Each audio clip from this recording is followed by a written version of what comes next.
नमस्कार विद्यार्थी मित्रो, अप्लाइड फिजिक्स या विषयामध्ये तुमचं पुन्हा स्वागत करतो। आज आपण या टॉपिक मध्ये जो पॉइंट डिस्कस करणार आहोत त्याचं नाव आहे X ray. So today's title is X ray. X rays. So first of all what is mean by X rays? Rays म्हणजे लाइट और वी कैन से रेडिएशंस। मग एक्स-रेज काय आहे? X rays are the form of electromagnetic radiations. X rays काय आहे? Form of electromagnetic radiations. Electromagnetic radiations having high frequency or we can say low wavelength, having high frequency or low wavelength। कोणी विचारलं x-ray कशाला म्हणायचं आहे? X rays are nothing but electromagnetic radiations having high frequency and low wavelength। ज्या रेडिएशनची frequency high आहे म्हणजेच wavelength low असणार आहे अशा रेडिएशन्सला आपण काय म्हणतो? एक्स-रेज। एक्स-रेज हे खूप हार्मफुल आहे आपल्या बॉडीमध्ये। जर का कंटिन्युअसली बंबार्ड झाले, इन्सिडेंट झाले तर आपल्या बॉडीचे पार्ट काय होतात बाळांनो? हे डॅमेज होऊ शकतात। त्यामुळं एक्स-रेज जे आहेत ना, जे रेडिएशन्स आहेत ते खूप हार्मफुल असतात कारण त्याची फ्रिक्वेन्सी काय असते? खूप जास्त असते। मग असे जे एक्स-रेज आहेत त्या एक्स-रेचा शोध कसा लागला आणि कोणी लावला ते आपण पुढच्या लेक्चरमध्ये बघायचं आहे। म्हणजे टायटल आहे ओरिजिन ऑफ एक्स-रेज। एक्स-रे शोध कसा आणि कोणी लावला बघूया आपण। Origin of x-ray.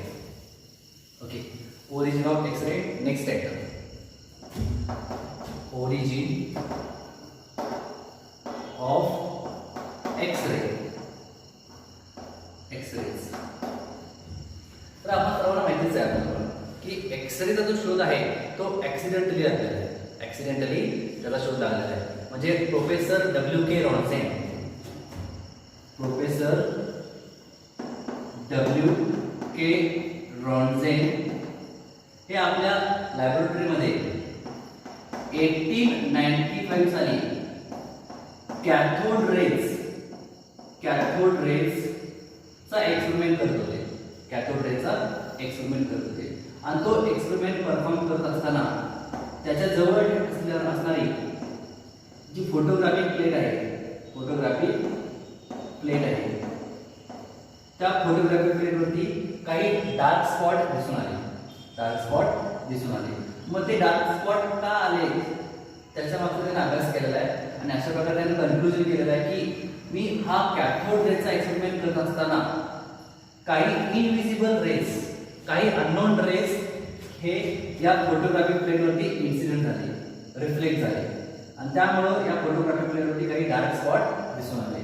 मग ते जे काही इनविजिबल अननोन रेज आहेत त्यांना काय नाव दिलेलं आहे? एक्स-रे। कारण अननोन रेजला आपण काय नाव देतो? Unknown rays. तर आपण काय करतो? क्रॉस करतो ना। नोन रेज असेल तर त्याला आपण काय करतो? Non raise. नोन अननोन आपण काय करतो? क्रॉस। आणि हा क्रॉस सिम्बॉल दिसतो कशासारखा? एक्स सारखा, म्हणून त्या अननोन रेजला आपण काय म्हणतो बाळांनो? एक्स-रेज। काय म्हणतोय? एक्स-रेज। समजतंय का बघा? Professor W.K.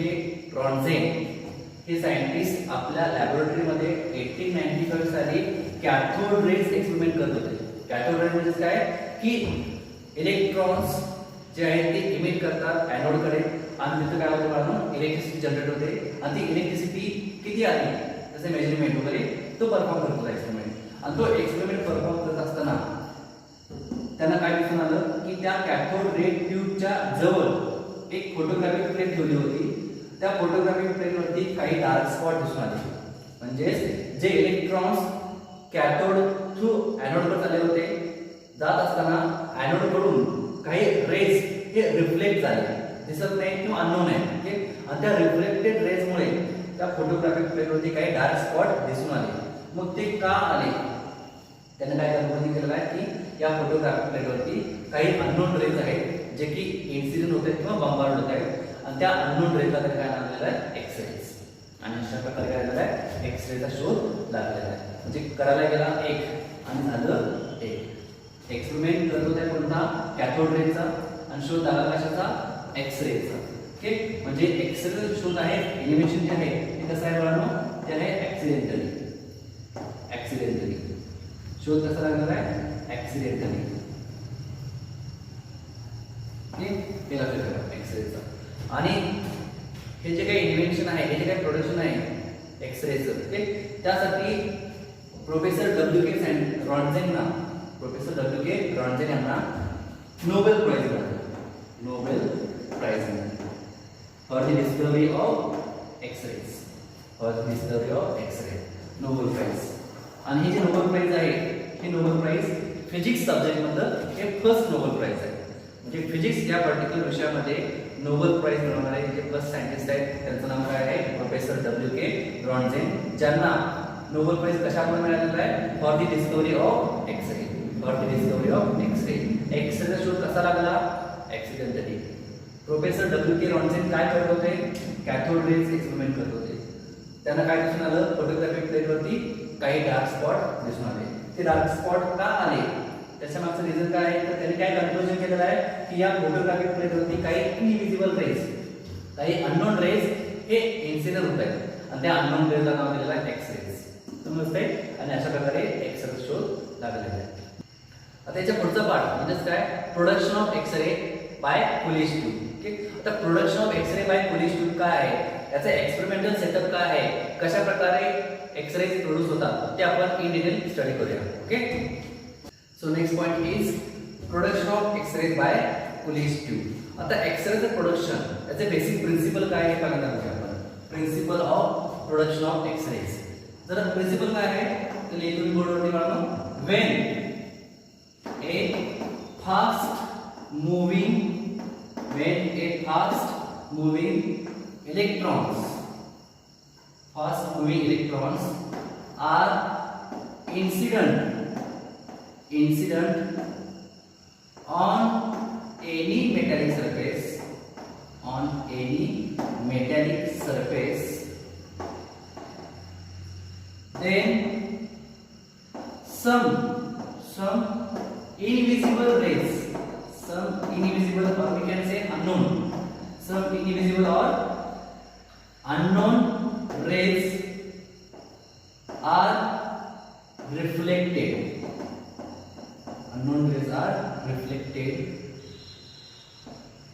That unknown or we can say invisible. That invisible rays are called X-rays. X-rays कशी प्रोड्यूस होतात किंवा X-rays म्हणजे काय हे आपण या बेसिक प्रिन्सिपल थ्रू समजून घ्यायचं आहे. ओके. X-rays काय आहे ते बघा बाळांनो. व्हेन फास्ट मुव्हिंग इलेक्ट्रॉन्स, समजा एक मेटॅलिक सरफेस आहे, या पद्धतीने समजा एक मेटॅलिक सरफेस आहे, हा एक मेटॅलिक सरफेस आहे.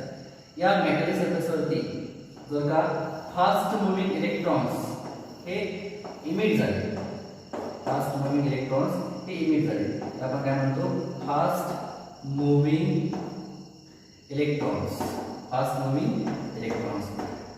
जेव्हा हे असे फास्ट मुव्हिंग इलेक्ट्रॉन्स एखाद्या मेटॅलिक सरफेसवरती इन्सिडेंट होतील तेव्हा या मेटॅलिक सरफेस मधून काही इनविजिबल रेज काय होत आहेत, रिफ्लेक्ट होत आहेत. आणि या इनविजिबल अननोन रेजला आपण काय म्हणणार आहोत, एक्स रेज. काय म्हणायचं आहे, एक्स रेज. समजते. डेफिनेशन काय आहे किंवा प्रिन्सिपल काय आहे, when fast moving electrons are incident on any metallic surface, then some invisible rays are reflected. That reflected rays are called as X-rays. एक बेसिक प्रिन्सिपल आहे आणि हे बेसिक प्रिन्सिपल आपण या कुलिश ट्यूब एक्सपेरिमेंट मध्ये यूज केलेलं आहे. जसं की इथं बघा, हे जे प्रिन्सिपल आहे हे कुठे आहे, इथं बघा, इथं हे जे इलेक्ट्रॉन्स आहेत याला आपण काय म्हणणार आहोत, फास्ट मुव्हिंग इलेक्ट्रॉन. आणि हा जो काय आहे हा एक मेटॅलिक सरफेस आहे ज्याला आपण काय म्हणतो, टार्गेट. या टार्गेट वरती हे फास्ट मुव्हिंग इलेक्ट्रॉन्स इमिट होत आहेत. त्याच्यामुळे काय झालेलं आहे, या टार्गेट मधून काही रेज हे रिफ्लेक्ट झालेले आहेत आणि या रिफ्लेक्टेड इनविजिबल अननोन रेजला आपण काय म्हणणार आहोत, एक्सरे. मग हे एक्सरे प्रोड्यूस कसे करायचे, ओके, याचं काही एक्सपेरिमेंटल सेटअप आहे. त्याची सर्किट डायग्राम मी दाखवलेली आहे. ही जी सर्किट डायग्राम आहे ती कोणासाठी असणार आहे, production of X rays by Coolidge tube. Okay. आता एक्सपेरिमेंटली आपण एक्सरे कसे प्रोड्यूस करायचे हे आपण या डायग्राम वरून समजून घेऊया. ओके. तर बघा काय असणार आहे, थोडंसं लक्ष द्या. हे प्रिन्सिपल समजलेलं आहे. प्रिन्सिपल काय बघा आता रिपीट करतो मी. When fast moving electrons are incident on any metric surface, then some invisible rays are reflected. That reflected rays are called as X-rays. आणि हेच प्रिन्सिपल विकास होणार आहे. ओके, सो ते डायग्राम काय आहे ते आपण इन डिटेल स्टडी करूया. Production of x-ray by Coolidge tube. इथं बघा या डायग्राम मध्ये हे काय ट्यूब दाखवलेले आहे. ही ट्यूब, या ट्यूबला आपण नाव दिलेलं आहे कुलिश ट्यूब. कुलिश ट्यूब जी की कशी असणार आहे म्हणून टोटली इव्हॅक्युएटेड असणार आहे. व्हॅक्यूम ट्यूब आहे. हे पूर्णपणे काय व्हॅक्यूम ट्यूब आहे, इव्हॅक्युएटेड आहे. आणि या ट्यूब मध्ये आपण एक कॅथोड फिलामेंट फिट केलेलं आहे आणि दुसरं काय फिट केलं आपण एक एनोड टार्गेट. हा काय आहे टार्गेट म्हणजे काय एनोड टार्गेट आहे आणि हा काय असणार आहे कॅथोड फिलामेंट. आणि कॅथोड फिलामेंट आणि एनोड टार्गेट यांच्या अक्रॉस आपण इथे काय केलेलं बघा आपण high voltage power supply connect केलेला आहे. आता काय होतं बघा, म्हणजे ही जी काय इव्हॅक्युएटेड व्हॅक्यूम ट्यूब आहे ज्याला आपण काय म्हणतो कुलिश ट्यूब. या कुलिश ट्यूब मध्ये एक कॉईल आहे. ही कॉईल याला आपण काय म्हणतो कॅथोड फिलामेंट. ही जी कॉईल आहे ती कॉईल कशापासून बनलेली आहे तर कॅथोड फिलामेंट. कॅथोड फिलामेंटचं जे मटेरियल आहे ते कशापासून बनलेलं आहे टंगस्टन. कशापासून टंगस्टन. टंगस्टन या मटेरियलची ही कॉईल आहे त्याला आपण काय म्हणतो कॅथोड फिलामेंट. आणि टंगस्टन मटेरियल असा मटेरियल आहे ज्याच्यामध्ये काय असतात लार्ज नंबर ऑफ इलेक्ट्रॉन्स, म्हणून त्याला आपण काय म्हणायचं आहे निगेटिव्ह फिलामेंट. निगेटिव्ह म्हणजे कॅथोड फिलामेंट. समजतंय? Cathode filament consist of A coil having material called as tungsten. Okay, आणि नेक्स्ट जो मटेरियल आहे त्याला आपण काय म्हणतो टार्गेट एनोड. एनोड म्हणजे काय पॉझिटिव्ह चार्ज. ओके, म्हणजे हा टार्गेट. तर हा जो टार्गेट एनोड आहे हा फर्स्ट काय झाला कॅथोड फिलामेंट ज्याचं मटेरियल असणार आहे टंगस्टन. सेकंड आपण त्या कुलिश ट्यूब मध्ये काय फिट केलेलं आहे टार्गेट एनोड. काय टार्गेट एनोड जो की पॉझिटिव्ह असणार आहे. आणि ह्याचं मटेरियल कुठं असणार आहे त्याचं मटेरियल असणार आहे कॉपर ज्यामध्ये पॉझिटिव्ह चार्ज जास्त असतात. ओके, एक कॉपरची प्लेट आहे जी की आपण कसं फिट केलं बघा. कॉपरची प्लेट कशी फिट केली आपण हे जे काही इमिशन ऑफ इलेक्ट्रॉन्स आहेत हॉरिझॉन्टली या इमिशन ऑफ इलेक्ट्रॉनच्या डायरेक्शनला एक्झॅक्टली काय केलं म्हणजे 45 डिग्री या अँगलनी ही प्लेट बसवलेली आहे जी काय असणार आहे कॉपरची प्लेट. ज्याला आपण नाव पाहिजे आहोत एनोड टार्गेट जे पॉझिटिव्ह असणार आहे. हे काय असणार आहे पॉझिटिव्ह. आणि कॅथोड फिलामेंट म्हणजे काय असणार आहे निगेटिव्ह. इलेक्ट्रॉन्स तयार करणार आहे. हे कॅथोड आहे निगेटिव्ह, एनोड आहे पॉझिटिव्ह. आणखी काय केलं आहे या एनोड टार्गेटच्या मध्ये इथे कुठेतरी small piece of tungsten add केलेलं आहे. स्मॉल पीस ऑफ टंगस्टन इथे आपण ऍड केलेलं आहे. हे टंगस्टनचं मटेरियल काय ऍड करायचं ते आपण नंतर बघूया. ओके, टंगस्टनचं मटेरियल काय ऍड करायचं ते आपण नंतर बघूया. ओके, समजतंय? म्हणजे कुलिश ट्यूब जी की टोटली काय आहे इव्हॅक्युएटेड आहे. त्याच्या आतमध्ये कॅथोड फिलामेंट त्याचं मटेरियल कशाचं असणार आहे टंगस्टनचं. आणि दुसरं काय आहे एनोड टार्गेट त्याचं मटेरियल काय आहे कॉपर जे की अँगल 45 डिग्रीनं आपण सेट केलेला आहे. आणि या कॉपरच्या मटेरियलच्या आतमध्ये सेंटरला इथं टंगस्टनचा थोडासा पीस आपण ऍड केलेला आहे. Small piece of tungsten is added into this anode target. हे झालं या कुलिश ट्यूबच्या आतमधलं सेटअप. आता या कुलिश ट्यूबच्या बाहेर आपण काय केलं बघा एक बॅटरी कनेक्ट केली आहे प्लस मायनस. बॅटरी बी हा रेओस्टॅट आहे. याच्या थ्रू आपण काय करणार आहोत करंट कमीच्या सहाय्याने करणार आहोत. इथं काय बघा हाय व्होल्टेज पॉवर सप्लाय आहे. काय आहे हाय व्होल्टेज पॉवर सप्लाय म्हणजे हाय व्होल्टेज म्हणजे किती व्होल्टेज 50,000 व्होल्ट ते 100,000 व्होल्ट कळते का. म्हणजे 50 kilo volt to 100 kilo volt इतकं हाय व्होल्टेज कुठं असणार आहे इथं आपण. समजते का आपल्या घरामध्ये जे काय व्होल्टेज आहे किती असतं 220 व्होल्टेज असतं. हे त्याच्यापेक्षा पण जास्त आहे. किती पटीने जास्त आहे 50,000 व्होल्ट. 50 किलो व्होल्ट म्हणजे काय 50,000 व्होल्ट टू 100,000 व्होल्ट इतकं व्होल्टेज आपण या कॅथोड फिलामेंटच्या अक्रॉस कनेक्ट करणार आहोत. ओके, आणि त्यामुळे काय होईल ड्यू टू थर्मॅटिक इमिशन हे हाय व्होल्टेज पॉवर सप्लाय किंवा या कॅथोड फिलामेंटच्या अक्रॉस आपण बॅटरी कनेक्ट केलेली आहे. तर बॅटरी कनेक्ट करताना काय करताय या कॉईल मधून तुम्ही काय करताय बरोबर करंट पास करताय. आणि या कॉईल मध्ये जर करंट पास झाला तर ती कॉईल काय होणार आहे हीट होणार आहे गरम होणार आहे. म्हणजे आपण काय करतो बॅटरी थ्रू त्याला इलेक्ट्रिक एनर्जी सप्लाय करतो आणि त्या एनर्जीमुळे त्या कॅथोड फिलामेंट मध्ये असणारे जे काय व्हॅलेन्स इलेक्ट्रॉन्स आहेत ते व्हॅलेन्स इलेक्ट्रॉन्स काय होतात, फ्री होतात, ते बाहेर पडतात फिलामेंट मधून. आणि जे काही इलेक्ट्रॉन बाहेर पडलेले आहेत हे फ्री इलेक्ट्रॉन्स, हे फ्री इलेक्ट्रॉन्स कुणाकडे अट्रॅक्ट होणार आहेत, टुवर्ड्स दी एनोड. का, कारण एनोड काय आहे, पॉझिटिव्ह आहे. Negative electrons attracted towards the positive anode. काही इलेक्ट्रॉन्स या कॅथोड मधून इकडे वरती पण जाऊ शकतात ना, वरती पण जाऊ शकतात. त्यामुळे आपण इथे काय बसलेलं आहे बघा, ते शिल्ड बसलेलं आहे. यस म्हणजे काय, शिल्ड, जे की कसं असणार आहे, निगेटिव्ह पोटेन्शियल. शिल्ड कसं असणार आहे, निगेटिव्ह पोटेन्शियल.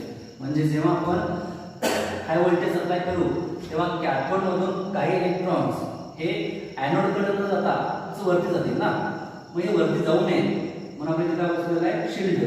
आणि शिल्डचं पोटेन्शियल कसं आहे बघा, निगेटिव्ह आहे. म्हणजे हे जे काही निगेटिव्ह इलेक्ट्रॉन्स आहेत ते या निगेटिव्ह शिल्डकडे जाणार नाहीये. निगेटिव्ह काय असतं, रिपल्शन.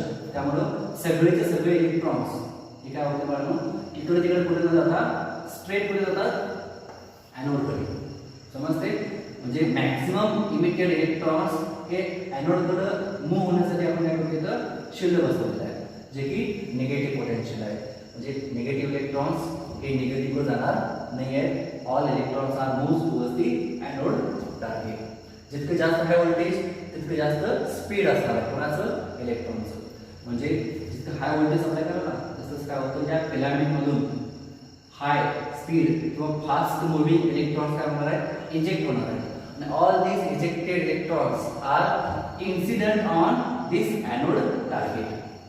सगळे फास्ट मुव्हिंग इलेक्ट्रॉन्स या एनोड टार्गेटवरती इन्सिडेंट होणार आहे. याच्या आतमध्ये काय आहे, टंगस्टनचं मटेरियल आहे जो की काय असणार आहे, निगेटिव्ह इलेक्ट्रॉन्स जर का निगेटिव्ह टंगस्टनवरती इन्सिडेंट झाले तर इथं काय होणार आहे, निगेटिव्ह रिपल्शन. त्यामुळं सम इनविजिबल रेज आर रिफ्लेक्टेड. काही रेज काय होत आहेत, रिफ्लेक्ट होत आहेत. याचे काय इनविजिबल अननोन रेज आहेत त्यांनाच आपण काय म्हणणार आहोत, एक्स रेज. समजतंय, X rays. Production of X ray by polish tube. काय आहे, कॅथोड फिलामेंटच्या अक्रॉस आपण बॅटरी कनेक्ट केलेली आहे. बॅटरी थ्रू आपण करंट पास केला, फिलामेंट हीट होणार आहे, फिलामेंटला एनर्जी मिळाली, त्या फिलामेंट मधून इलेक्ट्रॉन्स इमिट होणार आहेत. All these emitted electrons move towards the anode. या इमिटेड इलेक्ट्रॉनचं स्पीड वाढवायचं आहे. आपण व्होल्टेज वाढवतो, जितके जास्त व्होल्टेज तितके स्पीड काय असणार आहे, जास्त असणार आहे. Fast moving electrons incident on this anode target. Some invisible rays are reflected and that invisible rays are called as X-rays. समजताय. पुढे मी इथं या सर्किट मध्ये आपण वॉटर इन आणि वॉटर आउट ही सिस्टम का बसवलेली आहे. एक वॉटर इन आणि वॉटर आउट ही सिस्टम आपण का बसवलेली आहे, याची गरज काय आहे, तर काय गरज आहे बघा. हा आपला काय असणार आहे, एनोड टार्गेट, ज्याच्यावरती आपण काय करतोय, फास्ट मुव्हिंग इलेक्ट्रॉन्स कंटिन्युअसली काय करतोय, पण त्याच्यावरती इन्सिडेंट करतोय. जेव्हा एखाद्या एनोड टार्गेटवरती फास्ट मुव्हिंग इलेक्ट्रॉन्स इन्सिडेंट होत असतील तर तिथं पॉसिबिलिटी आहे की हा एनोड टार्गेट काय होऊ शकतो, मेल्ट होऊ शकतो. There is possibility to melt the anode target because of the fast moving electrons incident on it. मग हा एनोड टार्गेट मेल्ट होऊ नये म्हणून, हा जास्त हीट होऊ नये म्हणून आपण काय करतो, इथं कूलिंग सिस्टम बसवलेलं आहे. म्हणजे आफ्टर इक्विलिब्रियम टाइम आपण काय करणार आहोत, वॉटर इन करणार आहोत, वॉटर आउट करणार आहोत. पाण्यामध्ये काय होतं, ही जी काही एनोडची ट्यूब आहे किंवा एनोड टार्गेट आहे तो काय होतो, कूल राहतो, हा मेल्ट होणार नाही आहे. म्हणजे मेल्ट होऊ नये याच्यासाठी आपण प्रिकॉशन काय घेतलेलं आहे, वॉटर इन और वॉटर आउट. म्हणजे ही कूलिंग सिस्टम इथे बसवलेली आहे. कूलिंग सिस्टमची गरज काय आहे समजते का बघा, कारण फास्ट मुव्हिंग इलेक्ट्रॉन्स या एनोड टार्गेटवरती कंटिन्युअसली काय होत आहेत, इन्सिडेंट होत आहेत. and due to that there is possibility to melt this anode target. हा एनोड टार्गेट मेल्ट होऊ नये म्हणून आपण काय करतो, कूलिंग सिस्टम बसवलं आहे. कूलिंग सिस्टम समजतंय. This is the arrangement of production of x-ray by polish tube. समजतंय. पुन्हा एकदा रिपीट करतो बघा. एक्स-रेचं प्रिन्सिपल काय आहे, principle of X ray, when a fast moving electrons are incident on any metallic surface some invisible rays are reflected. That invisible rays are known as X-rays. म्हणजे basic principle आपण इथं अप्लाय केलेला आहे.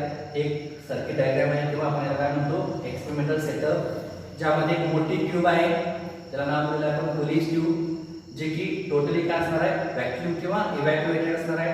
त्या इव्हॅक्युएटेड ट्यूब मध्ये एक कॅथोड फिलामेंट, त्याचं material काय असणार आहे निगेटिव्ह टंगस्टन, आणि दुसरं काय आहे एनोड टार्गेट, ज्याचं मटेरियल काय असणार आहे पॉझिटिव्ह कॉपर, आणि याच्यामध्ये एक स्मॉल पीस ऑफ टंगस्टन आपण ऍड केलेलं आहे. ओके, कॅथोड फिलामेंट आणि एनोड टार्गेट याच्या अक्रॉस आपण काय केलेलं आहे high voltage power supply, battery connect केलेला आहे, रेव्हर्स्टेट आहे. बॅटरी ऑन केला, सर्किट क्लोज असेल तर काय होईल, हा कॅथोड फिलामेंट काय होणार आहे गरम होणार आहे. करंट पास झाल्यामुळे काय होईल, ही कॉइल काय होईल हिट होईल. जेव्हा ही कॉइल हिट होईल तेव्हा काय होईल बाळांनो, त्या कॉइल मधून इलेक्ट्रॉन्स एमिट होतील. सगळे सगळे इलेक्ट्रॉन्स हे एनोड वर जाण्यासाठी आपण इथे काय बसवलेलं आहे निगेटिव्ह पोटेन्शियलचं शील्ड बसवलेलं आहे. शील्ड, हे शील्ड काय करतं, मॅक्सिमम इलेक्ट्रॉन्स हे एनोड वर ट्रॅव्हल करतात, पास करतात. Okay, all these fast moving electrons are incident on this anode target. Some invisible rays are reflected. That reflected rays are called as X-rays. But there is possibility to melt this anode target.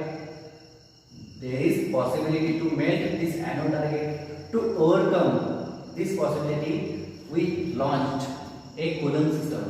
We launched a cooling system into this setup. Okay, this is the experimental setup of production of X-ray by Coolidge tube. समजते एवढं? इथं पण समजलं आहे? Thank you.